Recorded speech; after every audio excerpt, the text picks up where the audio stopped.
Navapura police station વિસ્તારની અંદર ગઈકાલે રાત્રે મોડા પોલીસને જાણ થયેલી હતી કે મૃતક જે બેન છે રીટાબેન બંટીભાઈ સોલંકી એનું મૃત્યુ થયું છે. એ સંદર્ભે પોલીસે ત્વરિત કાર્યવાહી કરેલી અને ગુનામાં એનું મૃત્યુ થયેલું એટલે કે એનું મર્ડર થયેલું હતું એ બાબતે ઝડપથી તપાસ કરી અગમચેતી પગલાં લઈ અને તાત્કાલિક આરોપી પકડી અને મર્ડરનો ગુનો દાખલ કરવામાં આવેલ છે.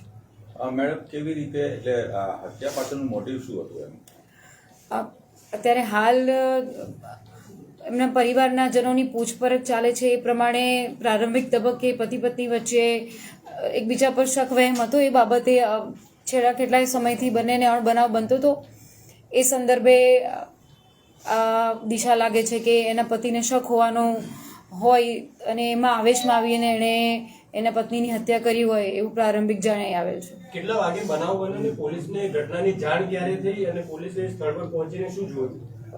મોડી રાત્રે આ બનાવ ડિનર સમયે એમના પરિવારમાં બોલાચાલીનું વાતાવરણ ઊભું થયેલું એટલે લેટ નાઇટ પોલીસ પાસે આ માહિતી આવેલી અને જેવી આ માહિતી આવેલી એ પ્રમાણે ઘટના સ્થળે જઈને તપાસ કરતા જે રીટાબેન જેનું મૃત્યુ થયું છે રીટાબેન સોલંકી અને એમના પતિ પર શક હતો તો એના પતિને તાત્કાલિક પોલીસની અલગ અલગ ટીમો શોધી લાવી અને પછી એમને તરત એમને પૂછપરછ માટે લાવ્યા હતા. પછી શકવહેમ જતા એની પર પૂછપરછ કરી અને પછી આગળની કાર્યવાહી કરી. કેવી રીતે હત્યા કરી?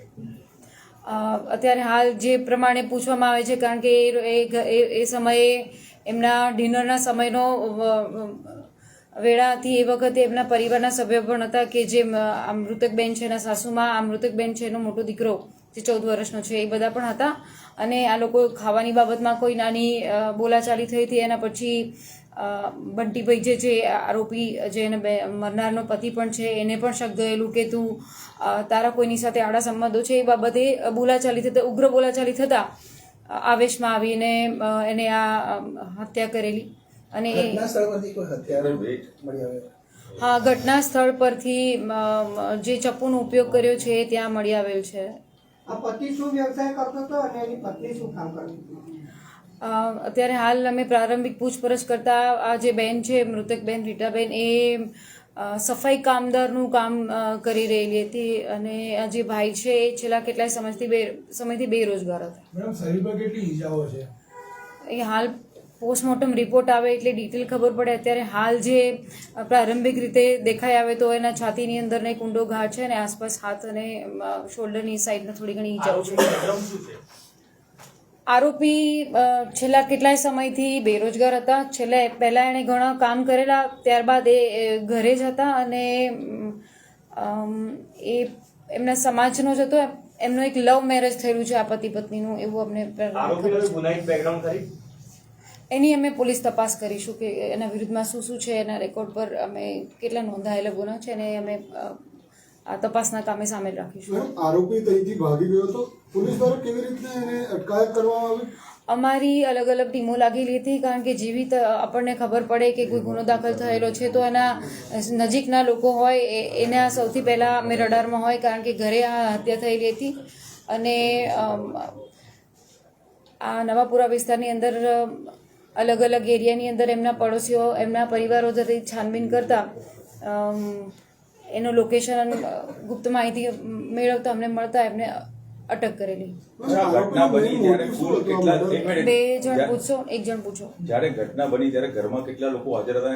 એને નક્કી આ પ્લાનિંગ જ હતું કે આ પ્રકારે કરવું છે એવું અત્યારે આપણે માનસ ના કહી શકીએ. આ બધું પુરાવાના આધારે થાય. ઘરમાં એ લોકો સીસીટીવી રાખે છે, સીસીટીવીની તપાસ થશે. એની અંદર ઘરમાં હાજર કેટલા જણ હતા, બહાર કેટલા હતા, કારણ કે સીસીટીવી એક પાક્કું સબૂત આવે કે ઘરની અંદર એની મધર હતી તો મધરનો રોલ છે કે નહીં, પછી બીજું કોઈ અન્ય માણસ હાજર હતું કે નહીં, એ બધું સીસીટીવી સાથે સાથે અન્ય આસપાસના સાક્ષીઓના નિવેદન લઈને આપણે નક્કી કરીશું કે અંદર એની સાથે કોને સામેલગીરી છે કે નહીં.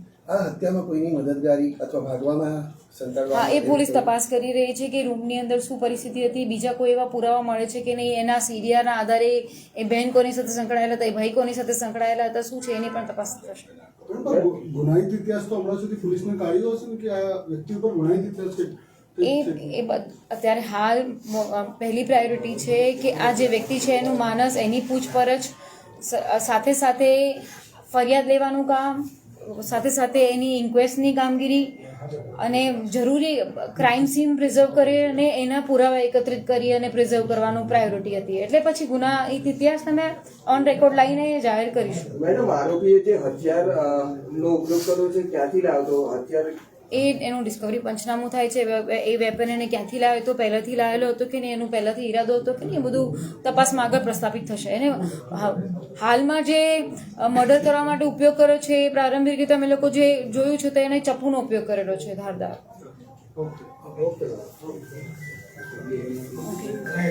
કેટલા બાળકો હતા